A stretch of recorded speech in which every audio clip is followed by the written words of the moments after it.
It is Ryan Seacrest here. There was a recent social media trend which consisted of flying on a plane with no music, no movies, no entertainment. But a better trend would be going to ChumbaCasino.com. It's like having a mini social casino in your pocket. Chumba Casino has over 100 online casino-style games, all absolutely free. It's the most fun you can have online and on a plane. So grab your free welcome bonus now at ChumbaCasino.com. Sponsored by Chumba Casino. No purchase necessary. VGW Group. Void where prohibited by law. 21 plus. Terms and conditions apply.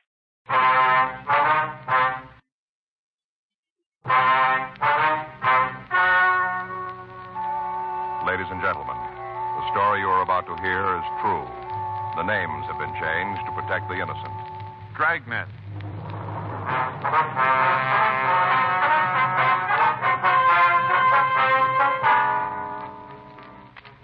You're a detective sergeant. You're assigned a robbery detail. You get a call that a flower shop has been held up. 2 men have been shot. One of them killed. Your job? Check it out.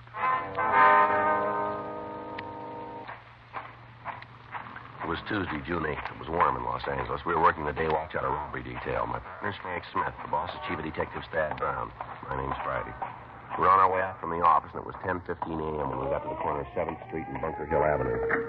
The Stoneham Flower Shop. Back there, Phil. Wasn't any way for me to know what it was all about till it was too late. Yes, sir. Just stood there, didn't move around, just stood. Oh, you fellas want to see me? Police officers. This is Frank Smith. My name's Friday. Central? That's right. Roberts, 1 of 16. You answer the call? Yeah. I'm the fellow that shot the crook, you know. Yes, sir. Did you get a description? Yeah, it's out. Metro's sending a couple of cars to help us look for the suspect. Very good. Anything else I can do for you? No, not right now. Okay, I'll get on outside then. Right, thank you. You'll take care of the report then, won't you? Yeah. Okay, we'll check with you. Good. Nice fella. Yes, sir. Could have used him back to home. Sir? Good man like that. Could have used him. What do you mean? Ran a detective agency back home. Had a couple of men sleuthing around. He made a good one. Mm-hmm. Would you tell us what happened here? Ain't nobody done that yet? No, sir. We just got a hotshot call that there'd been a robbery and shooting. We came right out from the office. You heard about it? No, sir. Well, don't you worry. I'll fill you both in and give you the whole story. All right, sir, if you would. Abner Stossett. What's that, sir? Full name's Abner Davis Stossett. After Jeff. Who? Jefferson Davis, the president. Oh. Don't usually use the middle name. People out here don't seem to understand 3, just the front and back. Abner Stossett. Yes, sir. All right. Now, if you tell us what happened. They shot Danville. That's the victim. Yep, shot him right here, just above the spleen. Here. Mm-hmm. How'd it happen? It looked like 38 automatic. Well, yes, sir, but what led up to the shooting? 2 fellas, they tried to rob it. Mm-hmm. Tried it with the wrong 2 men, tell you that. Mm-hmm. Out loud. Sir? Tell you that out loud. Oh, I see. Do you want to go on? Well, same thing every morning. Yes, sir. We make up the deposit slip, take the money to the bank. You're the one who does it right and don't have to do the walking. This time, Danville Road, I was going to make a trip. Yes, sir. I was about to leave. These 2 young guys come in the place. First off, I figured they want to buy some flowers, you know, something like that. Yes, sir. Danville was going to take care of them. Excuse me a minute, will you? Yes, sir. Go right ahead. Stone and Florist? Yes, sir. Oh, no, we can take care of it for you. That's right. Where do you want them sent? Now, just let me check the book here a minute. Walnut Creek. Yep, we can do it for you. No, sir, we'll send them by wire. Well, they'll be delivered in about an hour. Mm-hmm. That's right. You want the long stems? Yeah, well, they're $7.50 a dozen. That's right. Yes, you want to give me the charge information on that card? Yes, sir. How do you spell that? Mm-hmm. Yes, sir, the number? No, sir, the one on the lower right. Yeah, it's 726. All right, is there a message? Mm-hmm. No, not at all, sir. I think it's real pretty. Yeah. No, they'll put the card in. We just wire the order. They'll be very nice. Yes, sir. Thank you. Call us again. That's right. Bye. Got to send some roses up to Walnut Creek. Birthday for a girl named Irma. Mm-hmm. Wonder if we can get back to what happened here. Oh, yeah. Well, these 2 fellas came in. They just stood there with their feet kind of spread out like they just got off a boat, you know. Stood there, just looked around. Was there anybody else in the store? Just Danville and me. I see. What'd the men say to you? Only one of them talked, the dark one. He asked me if there's anybody in the back workroom back here. I told him there wasn't, and that's when he showed me the pistol. Stood there in high cotton, waving it around. Told me to hand over the bag of money. Were you carrying it at the time? I told you that before. I was on my way to the bank. Sir. Danville wrote the slip I was going to the bank. I understand. Now, what did he say when he showed you the gun? Said it was a stick-up. Do you remember his exact words? Well, I'm kind of fast for man. Let me see. I think it was, don't try anything. It's a stick-up, like Addie said it. I see. Now, how'd the shooting start? Well, Danville said he wasn't going to have no kid talk to him like that. He reached out, took a swing at the kid, a real roundhouse. Mm-hmm. Dark kid ducked back, pulled the trigger, shot Danville right here. Spleen. Dropped like a rock. Mm-hmm. I pulled out my gun, started shooting. You always carry a gun? When I'm going to the bank, you never know what's going to happen. You have a permit? It's against the law to carry a gun without permission, ain't it? Yes. Well, then I got it. After you pulled your gun, what happened? I shot. Yeah, I can understand that. Shot right at the dark fellow. Mm-hmm. You hit him, huh? I don't often miss. I see. Hit him 3 times. Here in the chest. Mm-hmm. What was the other man doing while this was happening? He pulled out a gun, too, and the balloon went up. Bullets flying all over the place. Yeah. Then both of them took off, run out of the place. I followed them. Mm-hmm. Got to the door. The dark one turned around. Going to shoot at me again. Uh-huh. Didn't move fast enough. I pulled the trigger, hit him right in the middle of the chest, went down like a dropped duck egg. What about the other one? He started running down the street. I guess about the only thing he was wanting was to get away. Yeah. Took 2 shots at him while he was running. I blazed away. Only had 2 more bullets in the gun. I gave them both to him. You hit him? Yeah, at least once, because I saw him jerk. It might have been both times. He kept running, though. What'd you do then? And come back in here, see what I could do for Danville. Made him as comfortable as I could, and then I called the police. All right.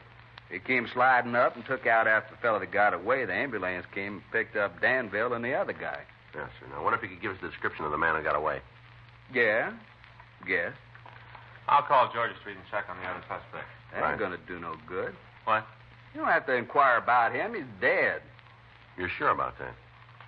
Son, I know when somebody's dead. Yes, sir. I hit that fella 4 times in the chest with a .44. I saw him drop. About as much life as a sack of cornmeal. He was dead. I'll check anyway. All right.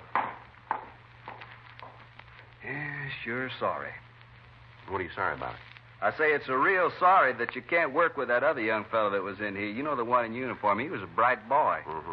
This fella here, he couldn't even fill out an application for our agency. Would you give us the description? First line. I beg your pardon? I say he wouldn't even be able to fill out the first line. Didn't know who Jeff Davis was. Hard to believe. Yeah, and how about that description? Well, fellow was about your height, weighed in maybe 150, around there. Mm-hmm.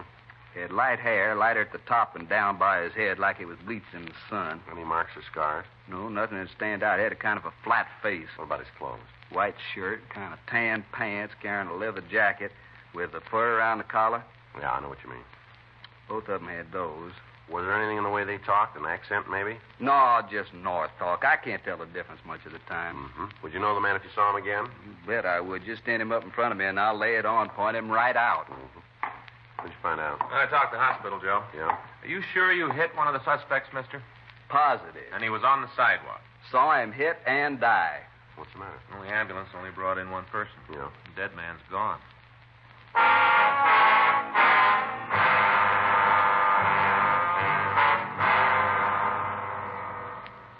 We put in a call to the hospital and made arrangements to talk to the ambulance crew. They told us that they'd only picked up 1 person at the scene.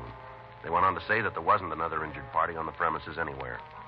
A check with the officer who answered the original call brought out the information that there hadn't been anybody on the sidewalk when the radio car had gotten there. Frank put out a local broadcast to all cars in the area, and I went back to talk to Abner Stossett. I told you before, that boy ain't too bright. Now, you're sure you shot that man? Look, I'll go along with you and say maybe I did miss the first 3 times. That ain't likely, but just for the sake, I'll admit it. All right, sir. But I know I hit him outside. I was closer to him than I am to you. Ain't nobody could miss that close. All right. Come on outside. Take a look at the sidewalk. You tell me if it's my imagination. All right, fine. They got it out, Joe. All the cars in the area are looking for All him. right, fine. One thing I'm always proud of is the way I can shoot. I don't hardly ever miss. I know I didn't this time. Mm-hmm. Now, just look at that. Take a look. You tell me that's blood, ain't it? Yes, sir, it looks like it. It is. I was standing right here. Right here. He was there. He turned around, tried to shoot me. I fired at him. He went down right there. You can see where the big stain is. Right there. Uh-huh. Well, how'd they get there? What do you mean? Well, did you see a car? Yeah, I told the other cops about it. That's it right there. Drove up in it and got out. Did you see him get out of the car? Yeah, I was just leaving the store, and I saw him right after they come in the store. All right, want to check the car? Yeah. Now, don't go touching it. The cop said not to. Mm-hmm. Was there anybody else who saw the man on the sidewalk? You mean besides me? That's right. Not that I know of. As soon as I emptied my gun at the blonde fella, I went back in the store. I stayed there till the police car pulled up. Mm-hmm. Not more than 3, maybe 4 minutes. Yes, sir. Not more. But I'm telling you, he was right here. Lying there, and he was dead. Mm-hmm. Crime lab's on the way out to check the car. Mm-hmm. Well, looks like the suspect might have gotten up and walked away, doesn't it? If he did, then it's really one for the books. Trail of bloodstains here. Yeah. Never nothing like this happened back home. Back there, when you shoot somebody, he's got the courtesy to stay shot. Trail stops. Mm. Let's check over there and see if we can pick it up. Yeah.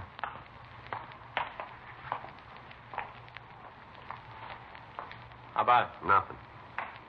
It just stops, that's all. Maybe somebody picked him up in a car. Yeah, must be. Was there anybody else parked in front of the store at the time? Not that I remember. You can see yourself. We got the sign where it says just for the customers. You're absolutely sure there was nobody else? If I wasn't, I'd have told this fella. Yes. You didn't see the man get up off the sidewalk? No, there wasn't no reason for me to look at him. As far as I was concerned, he was dead. I still ain't sure he wasn't. Well, the trail of bloodstains showed that he did leave here. It still don't sell me. I better start checking the neighborhood. Right. You want me to help you? No, sir, that won't be necessary. Mr. Friday, Yes, sir. could I talk to you for a minute? All right. Alone? Excuse me, Frank. Yeah. Mr. Friday, I saw that man fall. I saw him hit the sidewalk. I know he was hurt bad. He wasn't going to get up. I'm sure of it. Yes, sir, we understand. I told him all that. I just don't see how I could have made a mistake like that. That fella couldn't have gotten up. He's dead. Yes, sir, we believe you, but he's not here. That don't change a thing, my boy. How's that? He's dead someplace else, that's all.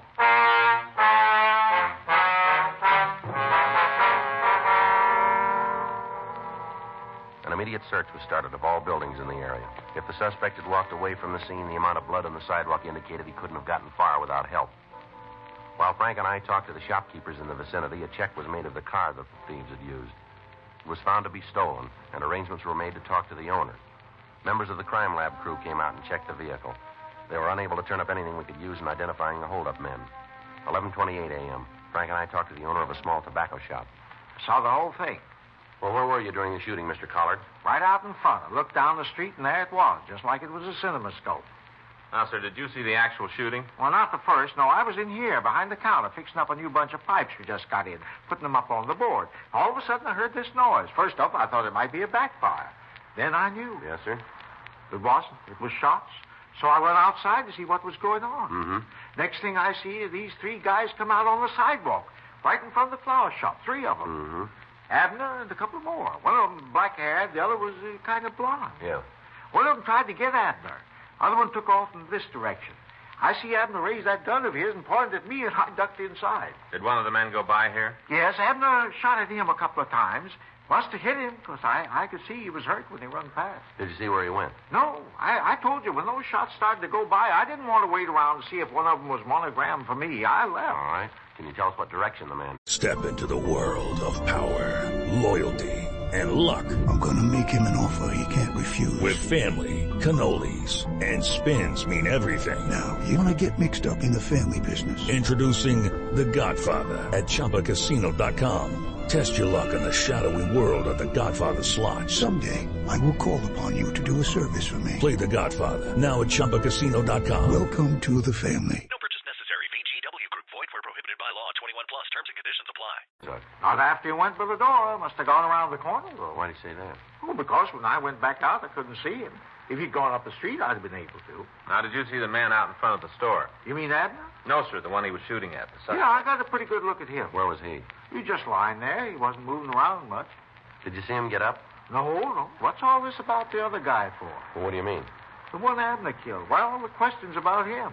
Well, sir, he's gone. You mean he got away? Yes, sir, it looks that way.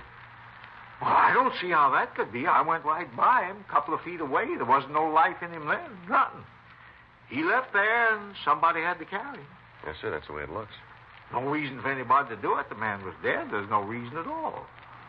Well, there must have been one. Why? He's not there.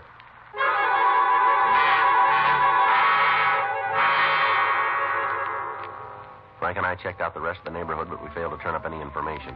None of the shopkeepers in the vicinity had seen where the blonde hold-up man had gone. All of them who had seen the man on the sidewalk were willing to testify that he was dead. Yet the physical evidence at the scene indicated that he'd gotten up under his own power and walked away carrying 4 bullets in his chest. 2:40 p.m.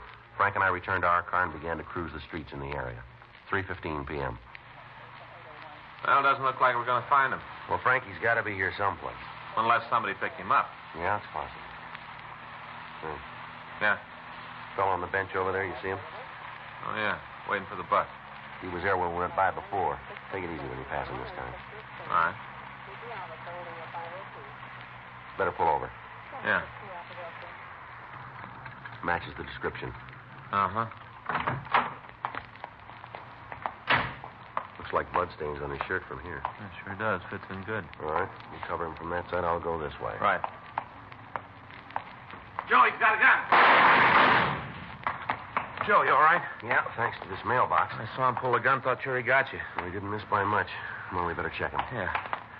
I hit him twice, Joe. Take it easy. He's dead. There wasn't anything I could do. It was you or him. Puts us in a corner.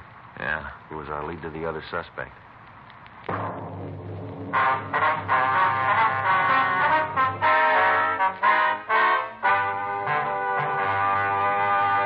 You are listening to Dragnet, the authentic story of your police force in action.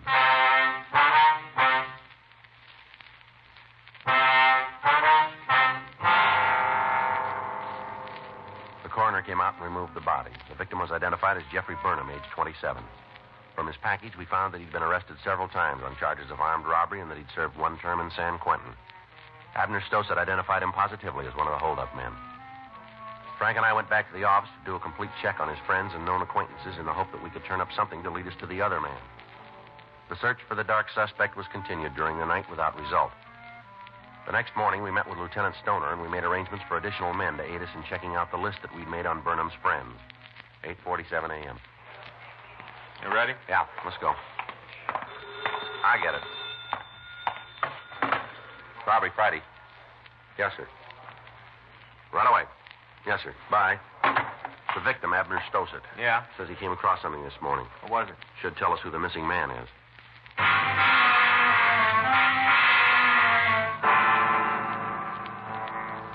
We left the office and drove out to the florist shop. Abner Stossett met us at the door. I don't know why I didn't think of it yesterday. What's that, sir? You remember how I told you they was both carrying leather jackets? Yeah. Well, after I shot the one fellow on the sidewalk, I came back in here to take care of Danville. Yes, sir. I looked around to find something to put under his head. Wait, here, man, I'll get it. All right. I guess I didn't think much about it, kind of all upset. Uh-huh. But cleaning up this morning, I found it. It should give you something to work on. Well? There it is. You can still see the stains on where the fella dropped it. Yeah. Are you sure this jacket belonged to the missing suspect? Yeah, you remember how I saw him drop it when he got shot? I remember it good. All right, sir. Thank you very much. We'll check it out. You shouldn't be too much trouble. How's that? Here, take a look. I found this myself. Here. Huh. Laundry tag.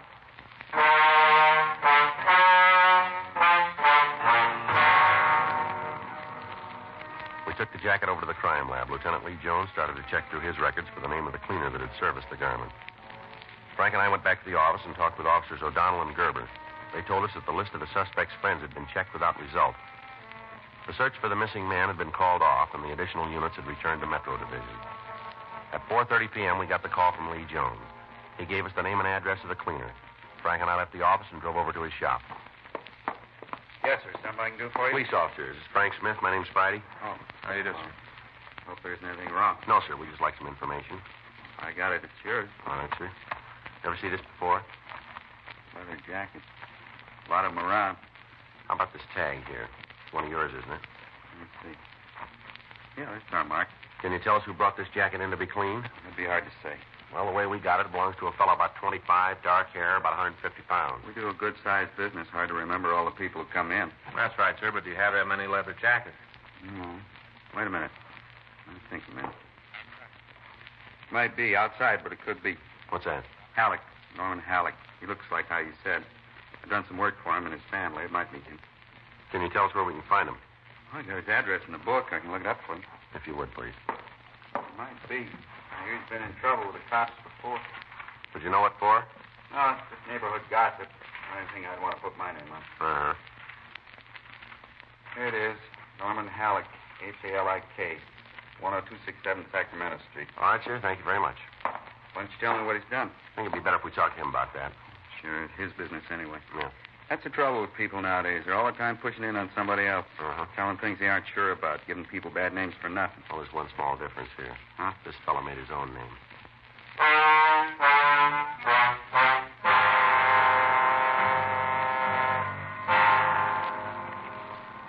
We got Halleck's address, and we drove back to the office. We checked the name through R&I and found that he had several arrests for robbery and one for assault with a deadly weapon. We pulled his mugshot and drove out to see the victim, Abner Stositz. No, that ain't him. No. No. Wait a minute. Here he is. You sure, are you? Yeah, I think so. Let me see that again. Go ahead. Eyes are the same. Hair's a little shorter. No, it doesn't make any difference. Sir? That's the man.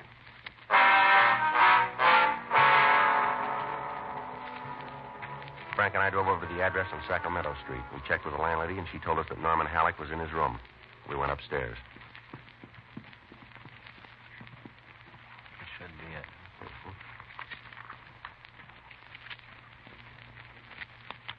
All set? Yeah.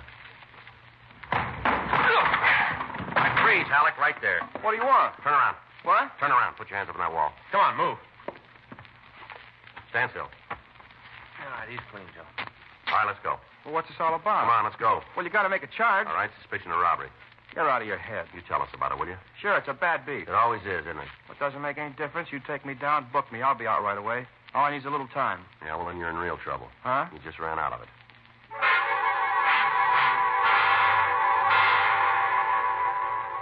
We searched the suspect's room, but we failed to find anything to further tie him in with a robbery shooting. He was taken to the city hall where Frank and I talked to him in the interrogation room. How about it? Does that jacket belong to you? I don't know. The cleaner says it does. Well, a lot of leather jackets. How's he know this one's mine? All right, Halleck. Now, come on. We got you made, and you know it. I told you before, this is a bad beat. You're going to save yourself a lot of time if you cop out. I'm glad to help, but I can't give you anything. Where were you yesterday? Home. Anybody to back that up? Yeah. Well, then you can come up with the names. Sure, all you need. You know a Jeffrey Burnham? Burnham? Burnham. I know a lot of people. I might know him. All right, now, this is a simple question. Just give us an answer, will you? You put it like that, I gotta say no. Stand up. Hmm? Nothing wrong with your ears. Stand up. All right, now what? Take off your coat. What? Your coat, take it off. Guys are going straight up. All right, now what? Take your shirt off. Huh? Come on. It's simple. Take the shirt off, will you, fella? I put the third degree out. You're gonna freeze me to death? Come on, move. All right, now what? Turn around. When do you turn on the blue light? Frank. Yeah. All right, you can put your clothes on and sit down, Halleck. Come on. Yeah. You stay there, Halleck. Well, what do you think? He looked awful good for a while, didn't he? Sure blows it up. Yeah. Supposed to be shot 4 times in the chest. Not a bullet wound on him anywhere.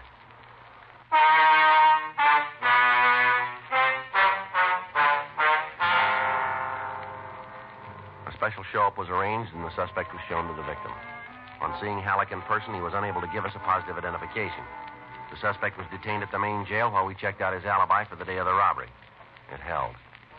Several people swore that he was 2 miles from the scene when the shooting took place. We questioned him about the leather jacket. He was unable to come up with an explanation as to how it could have gotten to the scene. We checked out all of the people in the building where he lived, all of his friends and associates, and on June 11th, he was released from custody. 10:16 a.m. Frank and I got back to the office from the main jail. Well, I guess better check with the skipper, huh? Yeah? You got a good excuse? Yeah, we'll just tell him the way it happened. He has to go along with it, it's the truth. Well, Joe, it isn't logical that a man could walk around with 4 bullets in his chest and we can't find him. Well, then you tell me what we're looking for. Well, you think Halleck gave us all he had? I don't know. At least we know he's clean. Yeah. Well, where do we go from here? We'll go tell the skipper. All right. Put it in the books and keep working on it. We got one thing with it. Huh? Had guys around someplace. Sooner or later, somebody's going to have too much to drink, maybe get in a fight with their girlfriend, trust somebody too much, but they're going to say something. When they do, We'll hear about it. And we'll get to him. Yeah. Just a matter of time. Mm-hmm. One thing, we got more than he has.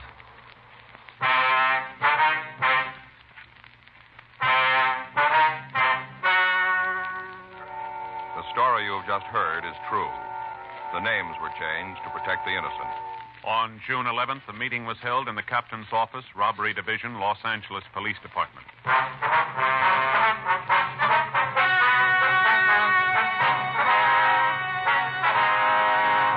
The case was completely reviewed and a report written on the results of the investigation. As of this date, that investigation is continuing. Dragnet. The story of your police force in action is a presentation of the United States Armed Forces Radio Service.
It is Ryan Seacrest here. There was a recent social media trend which consisted of flying on a plane with no music, no movies, no entertainment. But a better trend would be going to ChumbaCasino.com. It's like having a mini social casino in your pocket. Chumba Casino has over 100 online casino-style games, all absolutely free. It's the most fun you can have online and on a plane. So grab your free welcome bonus now at ChumbaCasino.com. Sponsored by Chumba Casino. No